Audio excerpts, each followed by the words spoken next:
+1 equilibrium chapter से question है। यहाँ पे आपको केपी निकालना है। आपको बता दिया ये रिएक्शन है, गैसियस रिएक्शन है, और बोल रहा है कि the backward reaction rate constant is higher than the forward reaction rate constant by a factor of 2500 at 1000 kelvin. R की वैल्यू दे दिया गया है, केपी निकालना है, ये आपके ऑप्शंस है। आप देखिए कैसे इसको सॉल्व करें हम। सपोज एक हाइपोथेटिकल रिएक्शन ले लेते हैं, A plus be producing C plus D. तो इनका जो मोलर कंसंट्रेशन है इक्विलिब्रियम में, इनका मोलर कंसंट्रेशन का जो रेशियो होगा, product of the molar concentration of the product divided by product of the molar concentration of the reactant, उसको हम कहेंगे equilibrium constant. So rate of the forward reaction हम क्या लिख सकते हैं, rate of the forward reaction will be proportional to molar concentration of A into molar concentration of B। उसी तरह से रेट ऑफ बैकवर्ड रिएक्शन मतलब C और D रिएक्ट करके A और B बना रहा है, तो यहाँ पे C और D जो है रिएक्टेंट हो जाएगा, A और B प्रोडक्ट हो जाएगा। तो rate of the backward reaction will be proportional to molar concentration of C into molar concentration of D। तो अगर हम ये प्रोपोर्शनलिटी साइन को हटा देते हैं तो एक एक कांस्टेंट आएगा। फॉरवर्ड रिएक्शन के लिए ये कांस्टेंट को हम KF लिख रहे हैं, बैकवर्ड रिएक्शन के लिए इस कांस्टेंट को हम KB लिख रहे हैं। At equilibrium what happens, rate of forward reaction will be equal to rate of backward reaction. That means Kf into molar concentration of A into molar concentration of B will be equal to Kb into molar concentration of C into molar concentration of D. So Kf divided by Kb will be equal to what? Molar concentration of C into molar concentration of D divided by molar concentration of A into molar concentration of B. At equilibrium ये जो concentrations है, ये concentrations का जो ratio है उसको हम equilibrium constant बोलते हैं, उसको Kc से हम रिप्रेजेंट करेंगे। So Kf by Kb is equal to Kc, this is equal to this. So हमें एक रिलेशन मिल गया इक्विलिब्रियम कांस्टेंट के साथ फॉरवर्ड रिएक्शन का रेट कांस्टेंट और बैकवर्ड रिएक्शन का रेट कांस्टेंट का। So Kc is equal to Kf divided by Kb। यहाँ पे बोला है कि बैकवर्ड रिएक्शन का जो रेट कांस्टेंट है वो फॉरवर्ड रिएक्शन का रेट कांस्टेंट से 2500 ग्रेटर है। That means according to question Kb is equal to 2500 Kf, और we can write 2500 Kf is equal to Kb। तो Kf by Kb हो जाएगा 1 by 2500। Kf by Kb ये तो हमारा Kc है। सो Kc का वैल्यू हमें क्या मिल गया, 1 by 2500। जो इक्वेशन हमें यहाँ पे Kp निकालने के लिए यूज करना पड़ेगा वो क्या इक्वेशन होगा, हमें पता है Kp is equal to Kc into RT to the power delta n।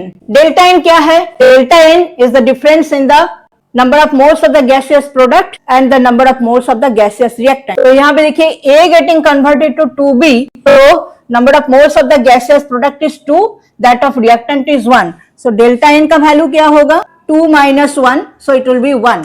और Kc हमारा it is 1 by 2500। तो वैल्यू पुट कर देते हैं, Kp is equal to 1 by 2500 into R की वैल्यू दे दिया गया है आपको 0.0831 इंटू टेम्परेचर कितना है 1000 केल्विन, और पावर डेल्टा n की वैल्यू तो 1 है, सो ये नहीं लिखना है। 1 by 2500 इंटू 1000 से इसको मल्टीप्लाई करोगे तो 83.1 हो जाएगा, और ये जो वैल्यू आएगा वो है 0.033। सो ये हमारा आंसर आ गया Kp की वैल्यू।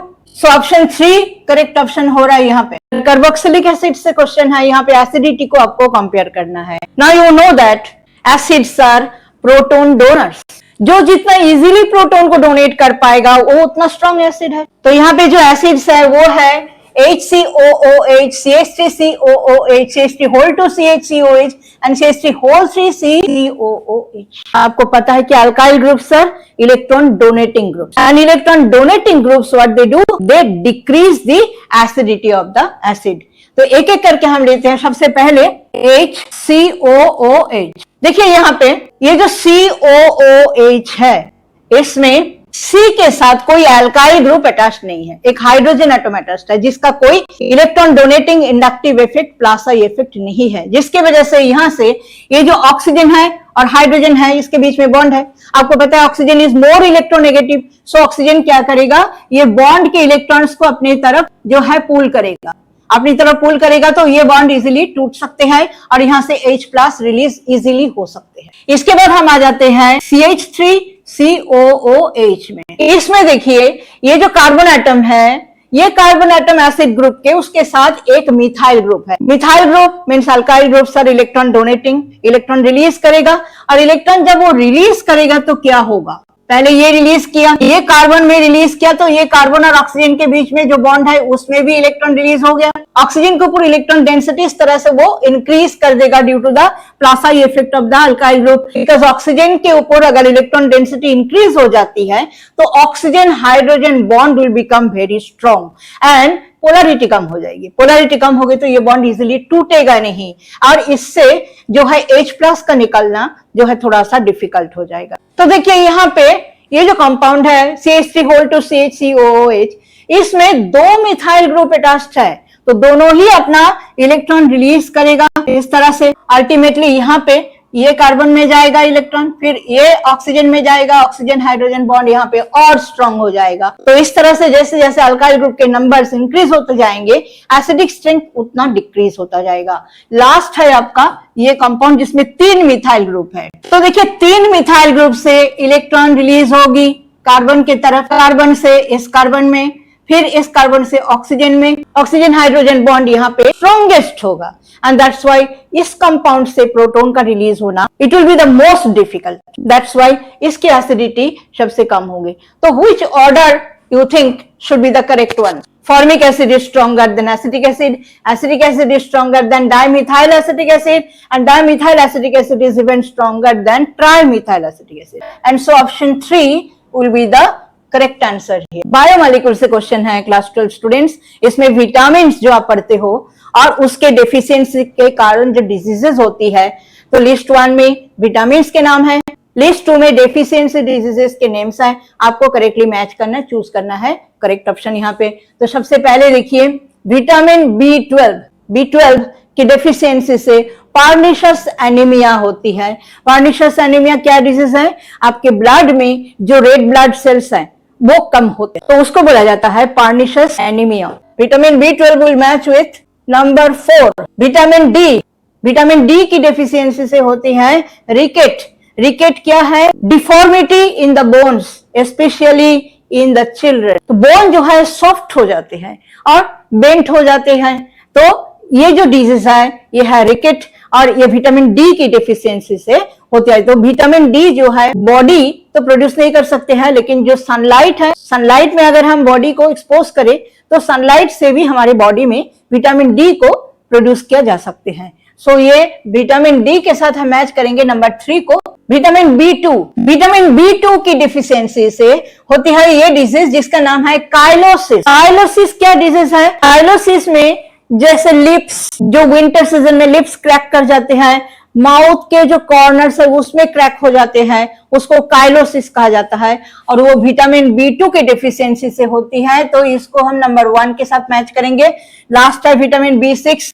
विटामिन B6 के डेफिशिएंसी से होते हैं कन्वल्शंस। कन्वल्शंस मतलब दौरा पड़ना, बेहोश हो जाना, बॉडी में अनकंट्रोल्ड मूवमेंट्स होना, जिसको सीजर अटैक भी कहा जाता है। मिर्गी का जो दौरा पड़ता है वही है कन्वल्शन। सो ये है आपका विटामिन B6 को हम मैच करेंगे नंबर 2 के साथ। तो ऑप्शन कौन सा करेक्ट हो रहा है? नंबर 2 देखिए, A4, B3, C1, D2। So number 2 option यहाँ पे करेक्ट हो रहा है। क्लास 11 से क्वेश्चन है, बेसिक कंसेप्ट ऑफ केमिस्ट्री। बस मोलर मास, मोल कंसेप्ट इसके ऊपर क्वेश्चन है। देखिए, among the following choose the ones with equal number of atoms. तो एटम्स के नंबर फाइंड आउट करने के लिए आपको पहले देखना होगा एक मॉलिक्यूल में कितने एटम्स है। एक मॉलिक्यूल में जितने एटम्स है उसको देखने के बाद 1 मोल में कितने एटम्स होंगे वो आपको पता करना पड़ेगा। आपको पता है कि 1 mole contains Avogadro number of molecules, हो गया। उसके बाद आपको जो गिवन मास दिया हुआ है उस मास को आपको मोल में कन्वर्ट करना पड़ेगा। So multiplied by that number of moles you get the number of atoms. और उसके बाद आपको चूज करना है इनमें से किन किन में सेम नंबर ऑफ एटम्स होंगे। तो पहले फॉर्मूला लिख देते हैं। फॉर्मूला क्या होगा?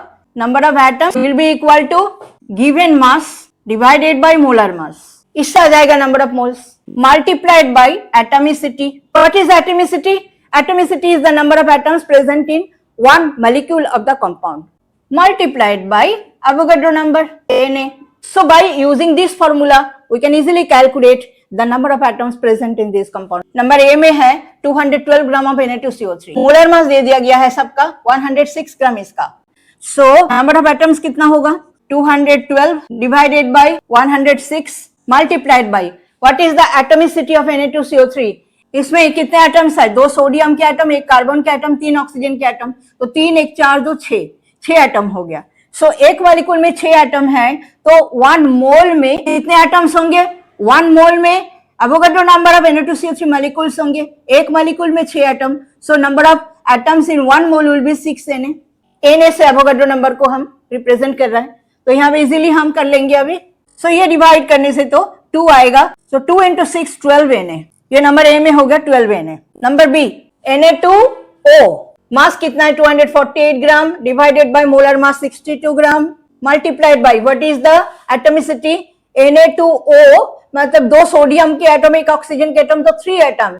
तो इनटू एटॉमिसिटी हो गया 3 इनटू एवोगाड्रो नंबर. सो ये आ रहा है आपका, ये डिवाइड करने से 4 होगा. 4 into 3 12 Na.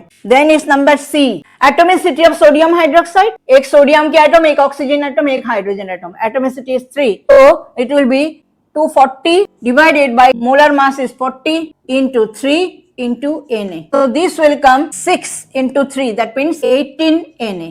Number D 12 gram of hydrogen. Atomicity hydrogen का तो 2 है, देख ही रहे हो. So it will be 12 divided by 2 into atomicity is 2 into Na. तो ये होगा 6 into 2 12 Na again. Last is number E carbon dioxide. Atomicity क्या है? अगेन 3, 2 ऑक्सीजन के एटम, 1 कार्बन के atom. So 220 divided by molar mass is 44 multiplied by 3 into Na. 5 से multiply करने से ये 220 होगा तो 5 into 3 that means 15 Na. तो अब देखिए सेम नंबर ऑफ एटम्स किस किस में है? A, B and D all have 12 Na atoms. So number 2 हमारा करेक्ट ऑप्शन हो रहा है.